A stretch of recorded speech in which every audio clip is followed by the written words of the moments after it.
Hello everyone, so in this video I am going to show you all the pathological gaits. I will explain all the pathological gaits and then I will demonstrate how these pathological gaits actually look like.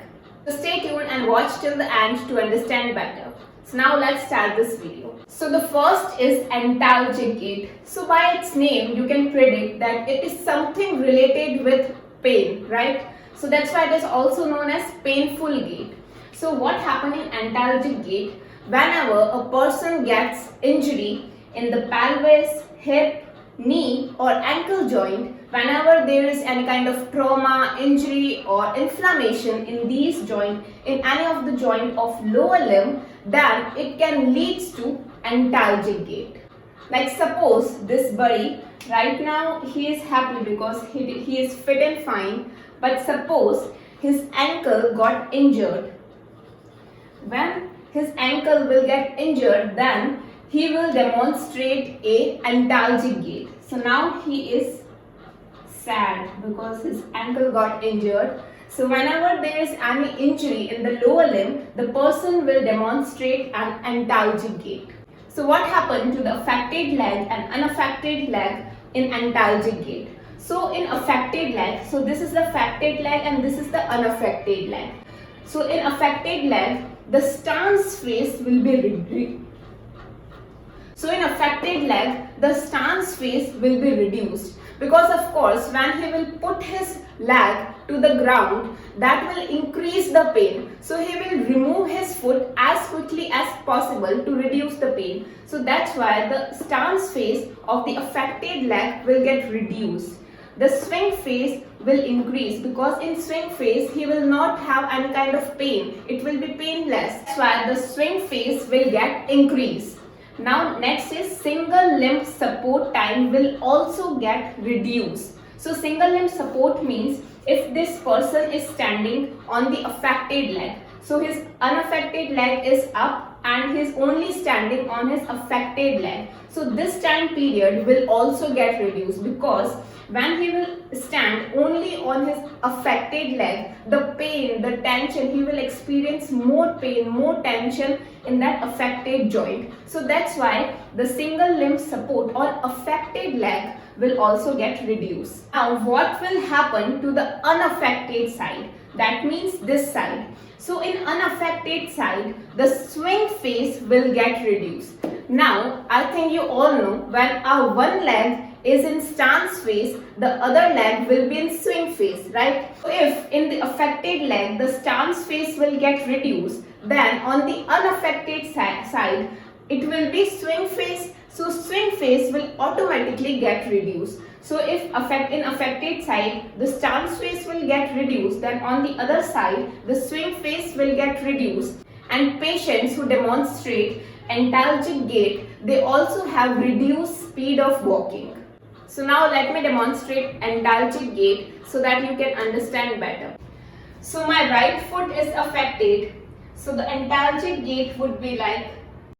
You can observe the stance phase on affected side is reduced and the swing phase on the unaffected side is reduced. So now next pathological gait is Trendelenburg Gait. So in this gait, the main cause of this gait is there is weakness in the gluteus medius and gluteus minimus muscle in any one side of the hip. Remember, there is weakness in only one side of the hip because if there is weakness of gluteus medius in both the sides, then the name would be different. It would be Waggling Gait. So in Trendelenburg Gait, there is weakness in gluteus medius in only one side of the hip. So what is the role of gluteus medius? So gluteus medius muscle basically stabilizes our pelvis. So when a person is standing on a single leg, like suppose in this example, if person is standing on a single leg and the other leg is in air, then the supported leg gluteus medius will stabilize the pelvis from dropping. So it will keep the pelvis stabilized and prevent the dropping of the pelvis on the opposite side. So if right side gluteus medius is weak, then that will lead to contralateral or opposite side, so that is left side pelvic drop. Now suppose a person has very weak gluteus medius. So if gluteus medius will be weak, it will not able to stabilize the pelvis from dropping, and the pelvis on the contralateral side will drop when this limb will go in swing phase. So when the opposite limb will go into the swing phase, the gluteus medius will not able to stabilize the pelvis and that pelvis will drop. Suppose this side gluteus medius is weak, so that will lead to pelvic drop of this side. So my pelvis will drop in this side. So to compensate that, I will laterally move my trunk. So during the swing phase, I will laterally move my trunk to move the pelvis up. So when I am laterally moving my trunk, it actually leads to contraction of quadratus lumborum, and when quadratus lumborum contraction takes place, and that helps in lifting the pelvis up. So that's why this is the compensation patient will do in Trendelenburg Gait. So during the swing phase, he will laterally move his trunk in order to contract the quadratus lumborum, and when quadratus lumborum will contract, it will lift the pelvis up and reduce the strength requirement of gluteus medius and help in lifting the pelvis up. So there will be lateral trunk movement during the swing phase to compensate the pelvic drop in the patient. So there is weakness of gluteus medius in my right side, so there will be pelvic drop in the left side.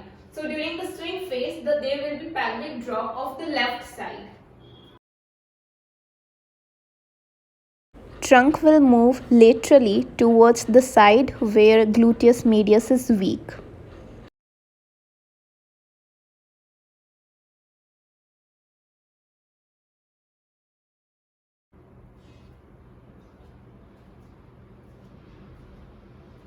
Now suppose there is weakness in gluteus medius in both the sides.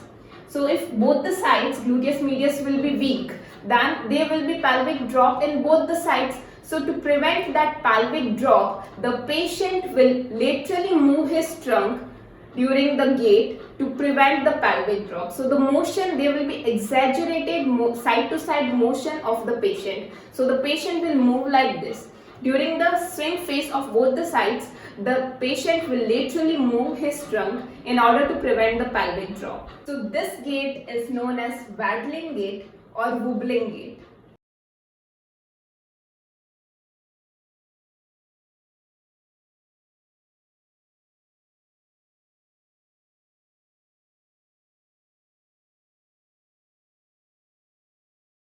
Next pathological gait is Parkinson Gait. So Parkinson is basically a disease in which there is decrease in dopamine hormone, and patients who have Parkinson, they demonstrate Parkinson Gait. So I will not go deep into that disease, but the thing that you need to know is patients with Parkinson have stooped posture. That means their head, trunk, elbow, knees, they all are flexed. So because of this stooped posture, the center of gravity of that person falls anteriorly, because that person has a stooped posture, and because of that stooped posture, the center of gravity of that patient falls anteriorly, and because of that, patient takes small steps and he walks faster than usual to prevent falling, because his center of gravity falls anteriorly, and that can lead to falling of that patient. So to avoid falling, patient takes small steps and walk faster than usual. And because patient takes short steps, the stride length of that patient become reduced. I hope you already know what is step length and what is stride length, but in case you don't know, let me quickly show you what is this. So step length is basically the initial contact of one leg and the initial contact of the other leg. So the distance between both the initial contacts are basically called as step length, and the initial contact of one leg and initial contact of the same leg, the distance between both these initial contacts is known as stride length. So basically in stride length, जो initial contact होगा वो same leg का length कहलाएगी, और जो step length होता है उसके अंदर initial contact of one leg and the initial contact of other leg, तो इन दोनों के बीच की जो डिस्टेंस होती है that is known as step length. Now next is the arm swing also get reduced. Arm swing is basically when we walk, our arms also get swings. They also swing anteriorly and posteriorly. But in patients with Parkinson, the arm swings also get reduced and it is usually asymmetric. Asymmetric means only one side of the patient has reduced arm swings. The speed of the walking become fast, so patient take fast steps. And the cadence is basically the number of steps taken per minute, so the cadence also get reduced because the speed of the walking become fast and he takes small steps, so that's why the cadence of that patient gets increased. So Parkinson patient have stooped posture like this.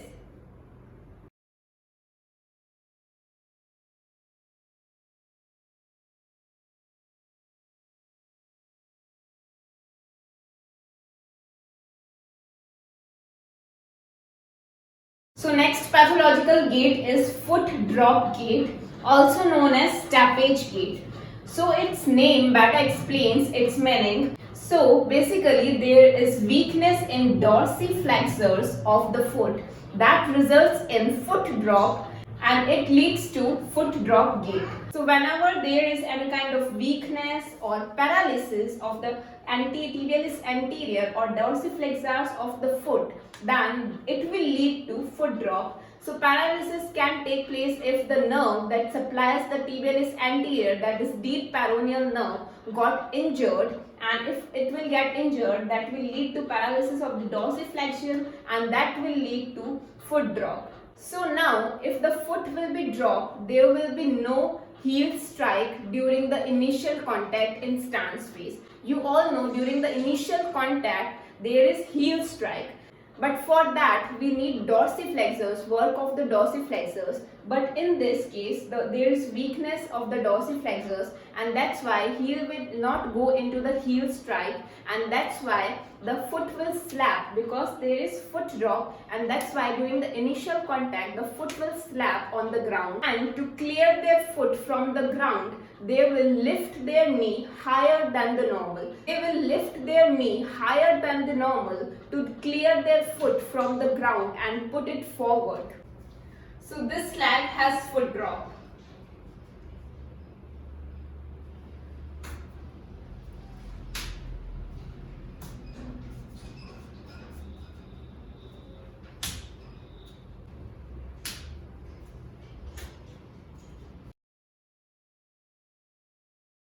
So the next pathological gait is scissoring gait. So in scissoring gait, the main cause of this gait is there is increased tone or spasticity of the hip adductor muscles. So there is tightness or there is increased tone in the hip adductor muscles, and because of that it leads to scissoring gait. So this kind of gait is usually seen in patients or in children who have cerebral palsy. So cerebral palsy patients usually demonstrate such kind of gait. So during the gait, they crosses one leg over the other leg like scissors. So that's why it is known as scissoring gait. So during the gait, one leg crosses over the other leg. Along with spasticity of hip adductor muscles, there are some also secondary features seen in scissoring gait, like this internal rotation of hip.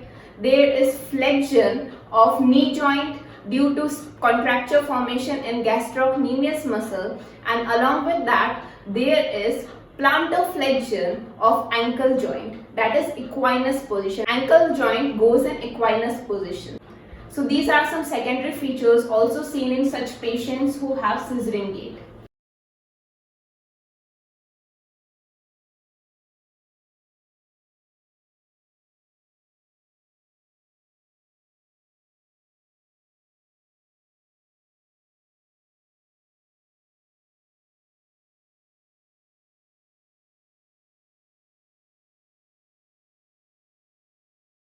Next is Gluteus Maximus gait. So this kind of gait is usually demonstrated by those patients who have weak gluteus maximus.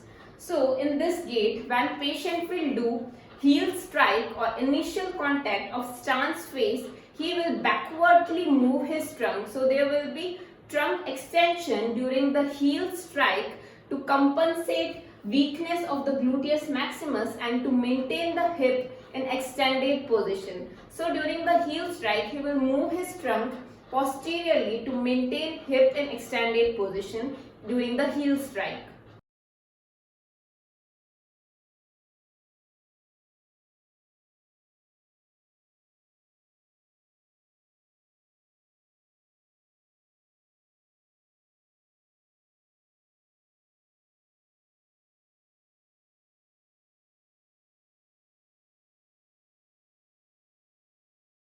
Now the next pathological gait is hemiplegic or hemiplegic or circumductory gait. So this kind of gait is usually seen in those patients who have hemiplegia or hemiparesis.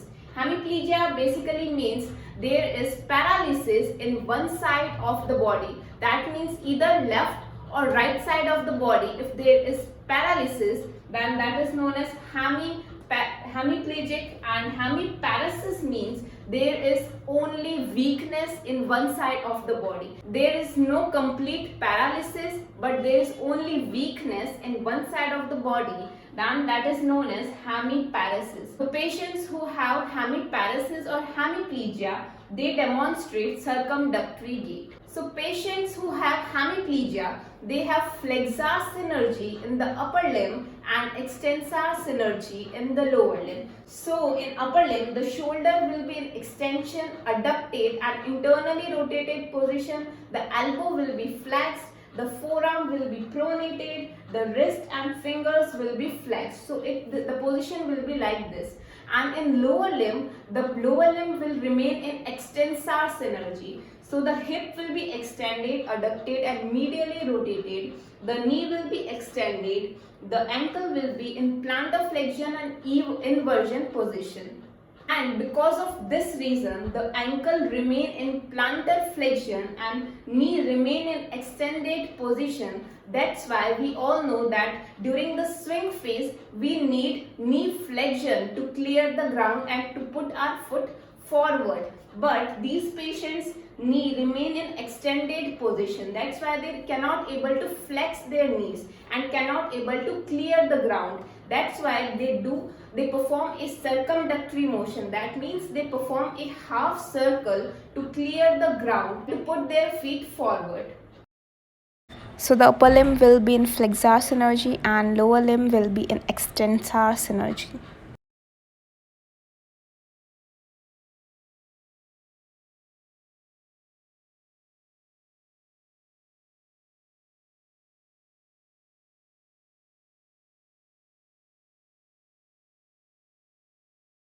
Next pathological gait is Quadriceps avoidance gait, also known as hand to knee gait. So we all know what is the function of quadriceps.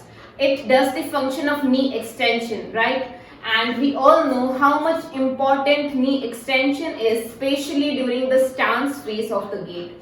But for those patients who has very weak quadricep muscle, if there is any kind of injury in the quadriceps muscle, then this muscle will not able to perform its function, that is knee extension. Then they will demonstrate this kind of gait. So how this gait will look like? Suppose a patient does not have good strength in quadricep muscles, so he will not able to perform full knee extension. So during the heel strike, that patient will produce a forceful trunk flexion along with plantar flexion of the foot, and this compensation will bring the knee in extended position. But suppose a person does not have good strength of trunk muscles or hip flexor muscles and plantar flexor muscles, then how he will compensate that movement? So in that case, during the initial contact, and the patient will lean forward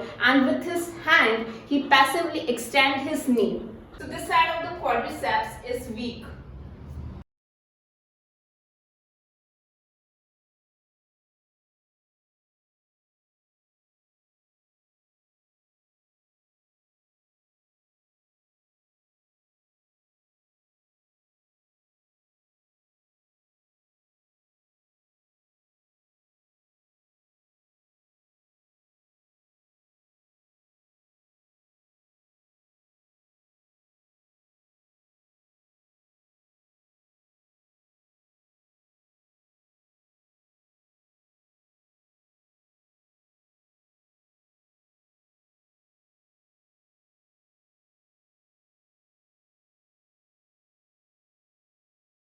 Next is ataxic gait, also known as cerebellar ataxic gait or drunkard gait. So there are different kinds of ataxias, but the one you need to remember is cerebellar ataxia and sensory ataxia. Sensory ataxic gait I will explain you later after explaining cerebellar ataxic gait. So patients with cerebellar ataxic gait, they have poor balance, postural instability, both during the eyes closed and eyes open. So both during eyes open and eyes closed, they will have poor postural control and poor balance. So this feature is very important because this feature differentiates between cerebellar ataxic gait and sensory ataxic gait. In sensory ataxic gait, there is poor balance seen only when the patient closes his eyes, and that I will tell you why it is so later. So in cerebellar ataxic gait, patient walk with wide base of support. So he take wide base of support because he has poor balance, so that's why he take wide base of support in order to stabilize himself, and his gait is very unsteady because his balance is not good, so he walks with like unsteady gait. His steps are also irregular, his stride length and cadence are also decreased, and all the movements are exaggerated.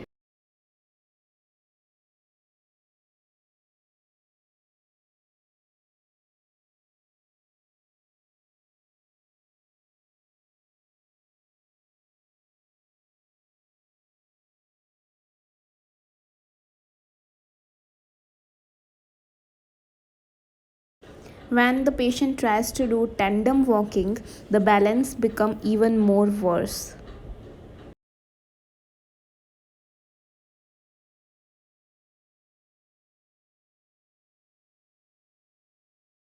Now next is sensory ataxic gait. So in sensory ataxic gait, there is loss of sensations. So the patient will be sensory deficit. There will be loss of proprioception or kinesthetic sensation. So that's why patient does not have joint position sense or movement sense. That's why patient completely rely on his eyes, on his visual information for balance. So that is the reason when patient closes his eyes, now there is no more visual information going through from the patient's eyes to the brain. So that's why when the patient closes his eyes, there will be balance problem because now no more visual information. But when the patient's eyes will be open, he can easily see his movements and maintain the balance. So there is no problem when he opens his eyes, but when he closes his eyes, there will be unsteadiness or balance problems. So during this gait, patients who have sensory ataxic gait, they walk with wide base of support. But when there is night or very low lighting system, then of course there will be no visual information because there is night and he cannot see his movements properly, and that's why during the night or if there is any decreased light intensity, then they will have balance problems.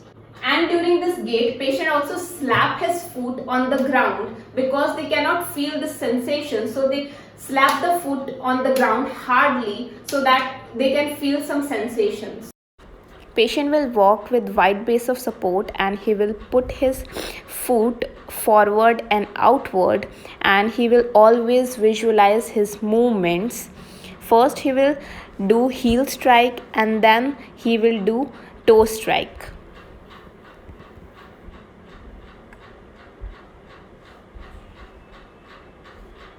Next gait is Equinous gait. In this, the patient walk on the dorsolateral or lateral part of the foot, and it is usually seen in patients who have club foot. The weight bearing on the affected side will be reduced. Now last but not the least is short leg gait, also known as leg length discrepancy gait. So in this leg is unaffected leg and this leg is short. So in unaffected leg there will be pelvis hiking, and in the affected leg there will be pelvis drop. And patient will laterally rotate his trunk towards the affected side.